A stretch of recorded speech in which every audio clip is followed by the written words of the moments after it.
Nabi kata, bada al-islamu ghariban wa sayaudu ghariba. Islam bermula dalam keadaan asing dan akan kembali asing. Maksud Islam mula dalam keadaan yang asing. Orang tak hendak dengan Islam ni pada mula. Di Mekah Islam ni kena tindah belaka.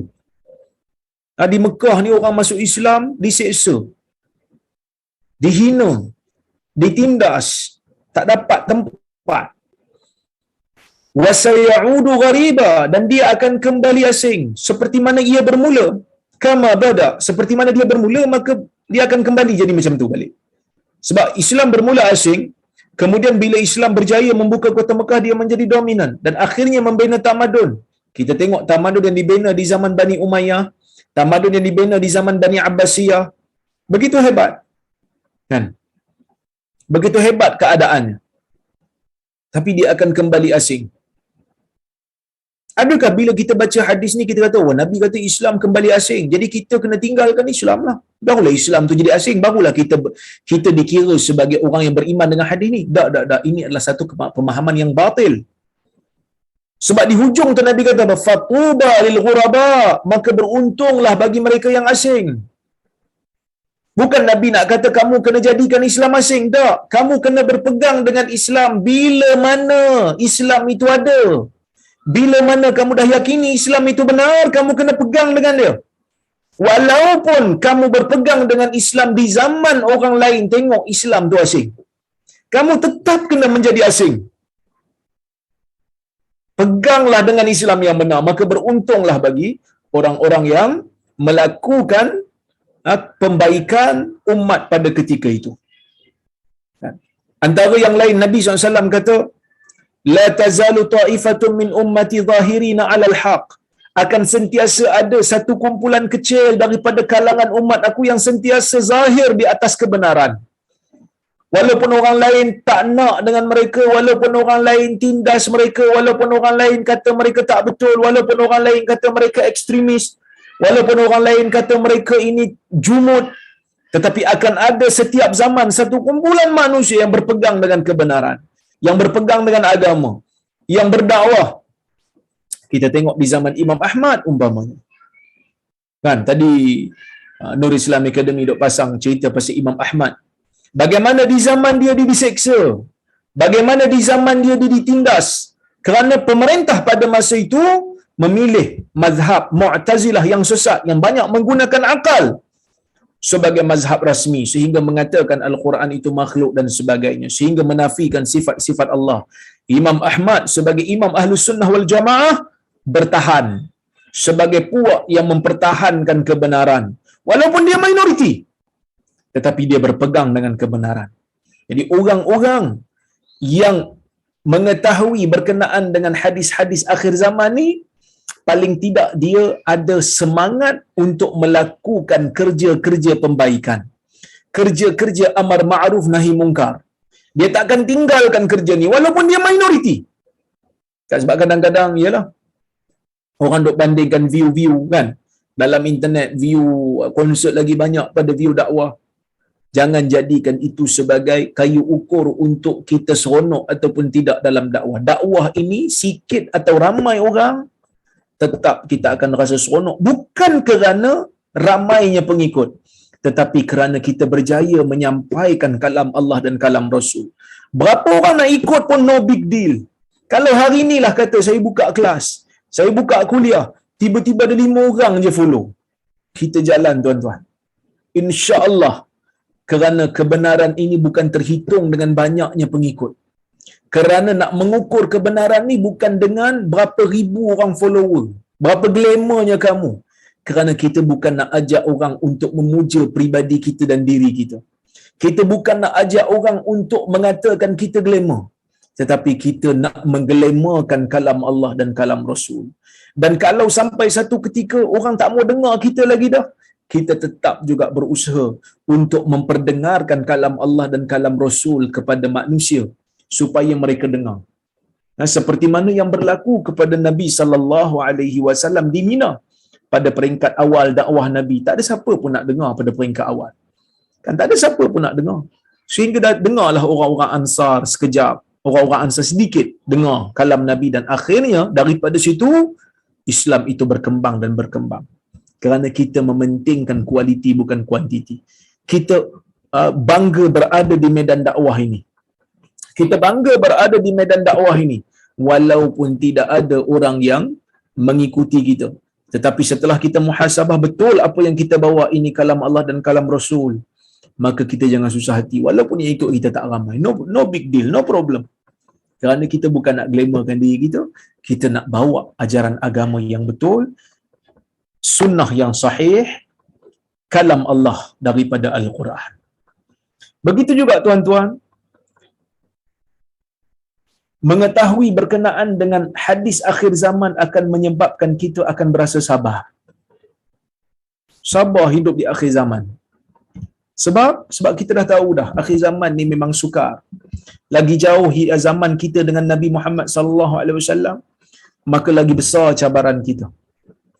Kan? Sebab kadang-kadang nak ajak orang kembali kepada sunnah ni jadi macam susah. Nak ajak orang buat macam mana yang Nabi anjurkan itu, macam mana yang Nabi tunjukkan itu, macam mana yang Nabi sebutkan itu, ada kalanya sukar. Walaupun dari sudut teorinya sepatutnya orang sukalah, sebab kita nak kempen orang amalkan sesuai dengan apa yang dianjurkan oleh Nabi sallallahu alaihi wasallam. Tetapi bila tengok di lapangan tak sama seperti mana apa yang kita jangkakan. Tak sama. Jadi apa yang kita perlu buat? Sabar. Kan? Sebab itu ada dalam hadis disebutkan al-ibadatu fil haraj ka hijratin ilai. Dapat beribadat di zaman kekacauan, di zaman keserabutan, di zaman orang tinggalkan agama, di zaman fitnah berkeliaran, di zaman maksiat berleluasa, tiba-tiba ada orang boleh beribadat pada waktu tu. Tiba-tiba ada orang boleh menyembah Allah pada waktu tu, boleh berpegang dengan agama pada waktu tu. Nabi kata, pahalanya sama seperti hijrah kepadaku. Nampak? Ia memberikan kita kesabaran, memberikan kita ketenangan. Jadi sebab itu, hadis-hadis akhir zaman ni bagus untuk dibaca. Untuk memberikan kita semangat baru. Untuk memberikan kita ruang untuk kita plan apa kita nak buat. Kita nak plan apa yang kita nak buat selepas ni. Kita nak plan apa yang kita nak buat dalam dakwah ini. Insya-Allah tuan-tuan, ia memberikan kita sedikit semangat, sedikit gerak kerja yang teratur apabila kita tahu apa yang akan berlaku. Seperti mana yang disebutkan oleh Nabi SAW dalam hadis-hadis akhir zaman. Dan yang keempat, bila kita membaca hadis-hadis akhir zaman ni tuan-tuan, ia memberikan kita petunjuk ataupun memberikan kita satu kesimpulan Allah Azza wa Jal sangat berkuasa ke atas makhluk. Kan? Berkuasa macam mana? Allah boleh mengubah perjalanan alam ini. Daripada matahari terbit daripada timur, Allah Ta'ala boleh ubah jadi terbit pada barat. Allah Subhanahu wa Ta'ala boleh menjadikan alam ini bergerak tak seperti mana biasa. Allah Azza wa Jal boleh menjadikan batu boleh bercakap. Seperti mana Nabi SAW sebut dalam sebuah hadis kan, la taqumu sa'ah hatta tuqatilul yahud. Ya. Kamu tidak akan berlaku kiamat sehingga kamu semua orang Islam akan memerangi Yahudi. Sehingga batu pun akan bercakap, ya Abdullah, ya Muslim, hadha Yahudi warai, ta'al faqtulhu. Wahai Muslim, wahai Abdullah, marilah belakang aku ada Yahudi, mari datang perangi dia. So kita bila baca tu kita macam batu boleh bercakap? Tak mustahil. Batu boleh bercakap dengan izin Allah. Allah Ta'ala berkuasa ke atas sesuatu. Jadi bila kita baca hadis-hadis yang seperti ini, kita bertambah beriman kepada Allah, kita bertambah beriman kepada Nabi SAW. Selain daripada kita sabar, kita juga percaya dengan keagungan, kebesaran kudrat Allah Azza wa Jal dalam menjadikan perkara-perkara yang di luar daripada pemikiran kita untuk berlaku, dan akhirnya ia berlaku benar seperti mana yang disebutkan oleh Nabi sallallahu alaihi wasallam. Begitu juga tuan-tuan dan puan-puan yang dirahmati oleh Allah Subhanahu wa taala sekalian. Di antara faedah juga kita mempelajari hadis-hadis yang berkaitan dengan akhir zaman ini adalah untuk para ulama menyebutkan isba' ar-raghabah al-fitriyah lil insan, iaitu nak mengenyangkan fitrah manusia, minat yang merupakan fitrah manusia untuk tahu benda yang akan datang. Kan, seperti mana saya sebut dalam awal-awal kuliah tadi, kan, manusia ni memang suka meramal benda yang akan datang. Tetapi ramalan ini bukan semuanya dibenarkan oleh Islam. So, siapa yang pergi meramal tilik nasib, jumpa bomoh, Islam larang dan Islam haramkan. Dalam hadis Nabi SAW sebut, man ata kahinan aw arrafan fasaddaqahu bima yaqul faqad kafara bima unzila ala Muhammad. Sesiapa yang pergi jumpa tok bomoh dan dia membenarkan apa yang dicakap oleh tok bomoh tu, ia membenarkan apa yang dicakap oleh tukang tilik itu, maka dia telah kufur dengan apa yang diturunkan kepada Muhammad. Begitu juga dalam hadis yang lain Nabi sebut, man ata arrafan fasa'alahu lam tuqbal lahu salah 40 lailah. Atau kama qala, sesiapa yang pergi jumpa dengan tok bomoh, tukang tilik, dan bertanya kepadanya tentang sesuatu, fasa'alahu an syai', bertanya kepadanya tentang sesuatu, solatnya tak diterima selama 40 tahun. Tapi minat tu ada tak? Minat tu ada, sebab tu tok bomoh ni laku. Sebab tu tok bomoh ni ada market dia. Di zaman moden ni pun ada orang percaya. Ada orang yang tertipu juga. Maka Islam telah melorongkan satu lorong yang khas, menyediakan satu lorong yang khas untuk manusia mengenyangkan dirinya terhadap minat sesuatu yang akan berlaku pada masa akan datang, tapi yang syar'i punya. Siapa yang cakap ni? Yang cakap ni manusia yang Allah Ta'ala berikan dia wahyu. Ini bukan ramalan, tetapi ini adalah satu kepastian. Benda ni akan muncul di akhir zaman. Benda ni akan ada di hadapan kamu. Mungkin tak lama lagi, mungkin lama lagi. Kamu kena bersedia dan kamu kena jaga-jaga.